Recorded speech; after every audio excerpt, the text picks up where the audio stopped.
Hi, welcome back to my channel. ఈరోజు గత ప్రేమ పరిచయమే 98వ భాగాన్ని వినేద్దాం. వింధ్య అక్కడి నుంచి వెళ్ళిపోయిన తర్వాత ధాత్రి అక్కడే నుంచుని ఆ కవర్ వైపు చూసి, తను ఇస్తే బాగుంది కానీ ఎందుకు ఇచ్చింది? మా మధ్య ఏదో తెలియని బంధం ఉండొచ్చు, కానీ ఇలా నా కోసం కొన్నదా?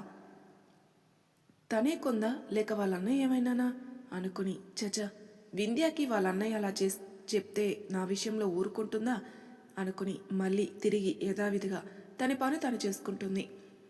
శౌర్యకి ఆ అదృశ్య శక్తుల గురించి ఏదో ఆలోచన రావడంతో వెంటనే గాధకుల వారి చెంతకు చేరి ఆయన ముందు నిలబడ్డాడు. విచిత్రంగా ఆయన ఆ ఊరి సిద్ధదాత్రి ఆలయంలో ఓ చోట కూర్చుని తపస్సులో ఉన్నాడు. శౌర్య చుట్టూ చూసి ఆశ్చర్యపోతే, గాధకుల వారు, మరిన్ని అద్భుతాలు నీ కళ్ళ ముందుకు రానున్నాయి, వేచి చూడు అని కళ్ళు తెరిచారు.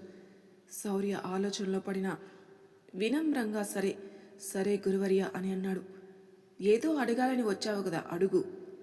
ప్రశ్న మీకు తెలుసా? అయితే మరి సమాధానం నాకు చెప్పండి. ఆయన నవ్వి అడుగు అన్నారు. అవి అదృశ్య శక్తులైతే వాటిని పంపిందెవరు, ఎందుకు పంపారు అన్నాడు.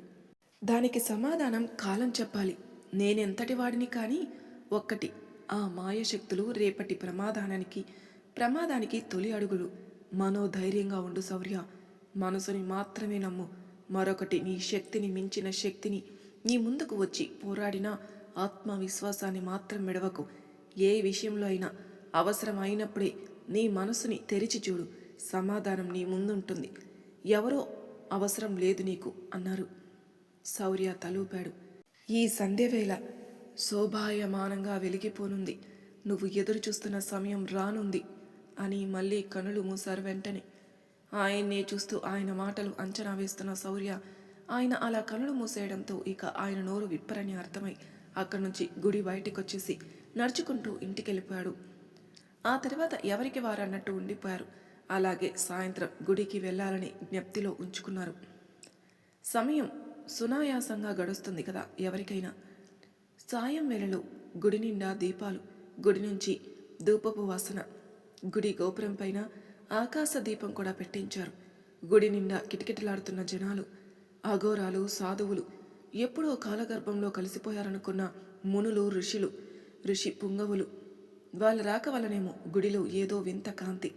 చుట్టూ ఉండే నిషిదికి పైన కురిపిస్తున్న పౌర్ణమి తాలూకు వెన్నెల ఛాయి గుడికి ఓ రకమైన అందాన్ని తోడు చేస్తే, గుడిలో దేదీప్యమానంగా వెలిగిపోతున్న దీపాలు మరింత కాంతివంతమై గుడిని అలంకరించాయి. ఎలాంటి బాధతో వచ్చినా, చిరాకుతో వచ్చినా చిటికెలో మాయమయ్యే పాజిటివ్ వైబ్స్ గుడి చుట్టూ ఉన్నాయి. అలాగే కోనేరు చుట్టూ దీపాలు లోనికి వెళ్ళడానికి వీలుగా అలంకరించి ఉన్నాయి. కోనేరులో స్నానాలు చేసి వాళ్ళ పాపం పోవాలని పైన చంద్రుణ్ణి చూస్తూ, ఆయన ఎలాగో శివుని తలపైనే ఉంటాడు కాబట్టి అది స్వయంగా శివదర్శనం అనుకుంటూ మనసులో సంకల్పించుకొని భక్తితో మునిగి వాళ్ళ పాపాన్ని పోగొట్టుకుంటూ ఉన్నారు. సమయం ఆసన్నమైంది. ధాత్రి, శౌర్య తామున్న చోటు నుంచి బయలుదేరబోతున్నారు. వింధ్య వాళ్ళింట్లో అందరూ అదో పండగ వేళలా మెరిసిపోతూ దుస్తులతో మాయని నవ్వుతూ సిద్ధమై సిద్ధేశ్వరుని గుడికి అందరూ కలిసి వెళ్ళాలని ఆగి ఉన్నారు. తేజ్ని చూసిన శౌర్య, పెళ్ళికలొచ్చింది తేజ్, పెళ్ళెప్పుడు అన్నాడు నవ్వుతూ. మీరు ఇప్పుడు చేసుకోమన్నా చేసుకుంటాడు సార్, మీ మాటే తేజ్ గాడికి వేదం కదా అన్నాడు రామ్. నీ ముక్కు పిండే అమ్మాయి రావాలి ఇదేనా అని నవ్వేసి, నువ్వు హ్యాపీగా ఉండాలిరా తేజ్ అంది Tanya. Tej, same to you Tanya అని ఇద్దరి భుజాలపై చెయ్యి వేసి నించున్నాడు. అప్పుడే విదర్ రావడంతో ఊహాగారు వెళ్ళి విదర్ హెయిర్ని సరిచేస్తున్నారు. ఇంతలో యామిని, ఎంతసేపే నీ కోసం, ఎంతమంది వెయిట్ చేయాలి అని అరిచింది కింద నుంచి. వింధ్య, వచ్చేస్తున్నానమ్మా అని వస్తూనే చేతులకి గాజులు వేసుకుంటూ దిగుతుంది.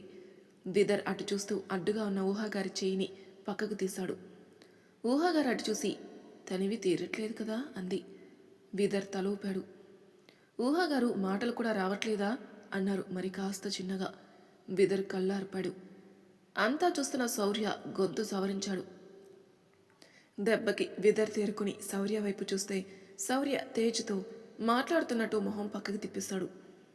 విదర్ వాళ్ళ అమ్మ వైపు కళ్ళెత్తి చూడలేక వెంటనే తల పక్కకు తిప్పి తనని తాను నార్మల్గా ఉంచుకోవడానికి ప్రయత్నిస్తూ ఉండగా కనిపించకుండా కొద్దిగా వింధ్య నడుం కనిపించింది.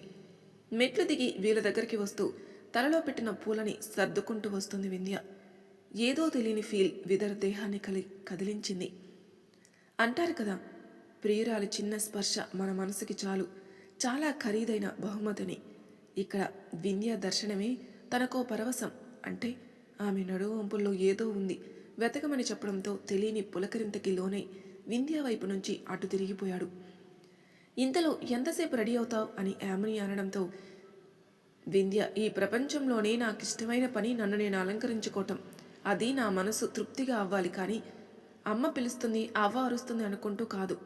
నాకు ఏమైనా భయమా? మీరు వెళ్ళొచ్చు కదా అంది. అమ్ములు అన్నారు విశ్వేశ్వరరావు గారు పెదవి విరుస్తూ. చూడు తాతయ్య మరి అని మూతి తిప్పింది. సమయం దాటిపోతుంది, పదండిక అన్నారు విశ్వేశ్వరరావు గారు. వింధ్య ఆయన చెంతకి చేరిపోయి ఏదో చెప్తూ నడుస్తుంది. ఇప్పటికి కూడా మనవరాల్ని చిన్న పిల్లలా భావిస్తూ వింధ్య భుజం చుట్టూ చెయ్యేసి నడిపిస్తూ మాటలు వింటూ వెళ్తున్నారు.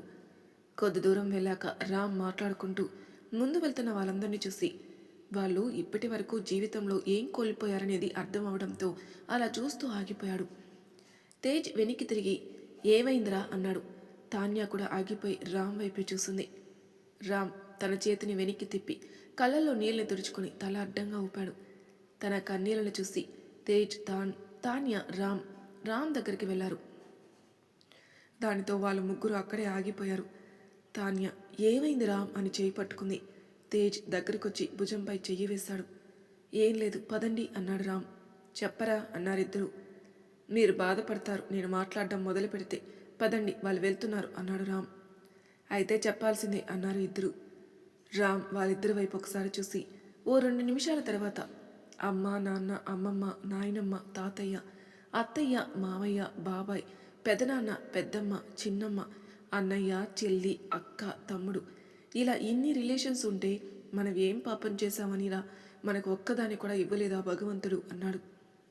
ఇన్నాళ్ళ జీవితంలో ఆప్యాయంగా పలకరించే మన వాళ్ళు ఎవరున్నారా? ప్రేమానురాగాలు మాత్రమే కాదు, అల్లరి, చిలిపి, తగాదాలు ఏదీ లేని అనాథలం కదరా మనం అని గుండెల నిండా బాధతో తలెత్తాడు. తాన్యా, తేజ్ తల వంచుకున్నారు. కళ్ళల్లో బాధని కనిపించనివ్వకుండా. తేజ్ తనని తాను కంట్రోల్ చేసుకున్నాడు, కానీ తాన్యా కళ్ళలో నీళ్లు తిరిగాయి. వెనక్కి తిరిగి వీళ్ళని చూసిన శౌర్య వీళ్ళ వెనకే ఆగిపోవడంతో, ఎందుకు ఆగిపోయారు, ఏమవుతుంది అని శౌర్య అటు వెళ్ళాడు. శౌర్య వెనక అందరూ వెళ్ళారు ఏమైందో అని. శౌర్య వెళ్ళేసరికి రామ్ మాటలు మొదలయ్యాయి. వీళ్ళంతా అక్కడికొచ్చి ఆ మాటలే విన్నారు.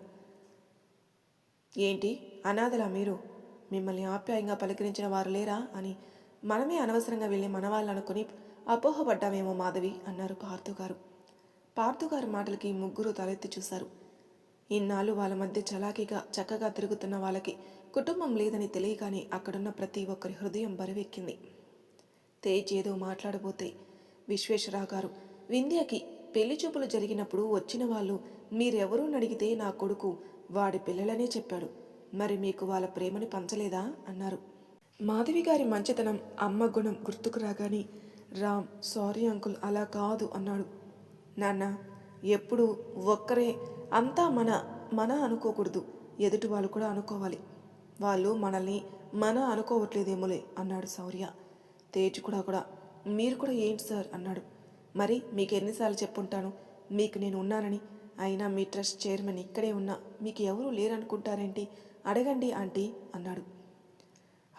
ఏమనుకుంటున్నారు? నేను అండగా ఉండగా మీకు మీరు బాధపడి ఒకరినొకరు మ్యానిపులేట్ చేసుకుంటున్నారా? దీన్ని జూలీకి చెప్పాలి అన్నారు ఊహాగారు. జూలీ అంటే ఓ పెద్ద ఆవిడ, చాలా స్ట్రిక్ట్, ట్రస్ట్లో అన్నీ చూసుకునే తనే. అయ్యో బాబోయ్, వద్దా అంటే అంది తాన్యా. విదర్ నవ్వుతూ ఆగమ్మా అని వెళ్ళిపోయి రామ్ని హత్తుకుని, వెతుక్కుంటే అందరూ మనవాళ్లే రామ్, నువ్వు ఫీల్ అయ్యి వాళ్ళు ఫీల్ అయ్యి ఇంకా చిన్నపిల్లలా మీరు అన్నాడు. మీరు చిన్నపిల్లలు కాదు కదా, పెళ్లి చేసుకుంటే మీకు ఫ్యామిలీ, అప్పుడు మీరు అమ్మా నాన్నలు, అంకుల్, ఆంటీలు అయిపోతారు. అస్సలు సమస్యనే కాదు, ముగ్గురు మనసుని బాధ పెట్టుకోవద్దు, మీ ముగ్గురికి నేను పెళ్లి చేస్తాను చూడండి అన్నాడు వాళ్ళ మూడు మార్చడానికి శౌర్య. అంత పని మాత్రం చేయకండి సార్, మేము ముగ్గురం ఉన్నా ఎలాంటి పరిస్థితుల్లో అయినా ఒకరి చేతిని ఒకరు వదలం, కానీ రేపు వచ్చే వాళ్ళకి అది అర్థం కాకపోతే మా మనశ్శాంతి కూడా కోల్పోతాం. అరే రాము, నువ్వు నేను ఈ జన్మకి బ్రహ్మచారం లేరా, నాకు మాట ఇవ్వరా అన్నాడు తేజ్. తాన్యా, ఇవ్వద్దురా ఇవ్వద్దు, రేపు నీ లైఫ్లోకి మంచి అమ్మాయి వస్తే లైఫ్ మిస్ అవుతావురా, వాడికేం ఎక్కడైనా బ్రతికేస్తాడు అంది తాన్య. రాక్షసి, అంటే మీ ఇద్దరు చక్కగా సెట్ అయిపోయి నన్ను వదిలేస్తారా అన్నాడు తేజ్. లేకుంటే నిన్నెవరు భరిస్తారా బాబు అంది తాన్య. రామ్ నవ్వుతూ నేను అని తేజ్ చుట్టూ చెయ్యి వేశాడు. మరి నన్నురా అంది తాన్య అమాయకంగా. అది కూడా నేనే అన్నాడు రామ్ నవ్వుతూ. వీళ్ళని చూసిన వింధ్య భలే బుక్కయ్యావు రామ్, నీకో చెల్లెలుంది అని తాన్యాని చూపిస్తూ చెప్పి తాన్యాకి అన్నయ్య ఉన్నాడని రామ్ చూపించింది. ఇక తేజ్ డిఫరెంట్, మీ ఇద్దరికీ బావ, తనకి మీరు బావ మరదళ్ళు, ఇన్ని రిలేషన్స్ ఉన్నాయి కదా, ఇవి చాలవా అని వాళ్ళ వైపు చూసింది. తేజ్ అత్యానందంతో దాత్రి కూడా ఇలానే చెప్పింది అన్నాడు.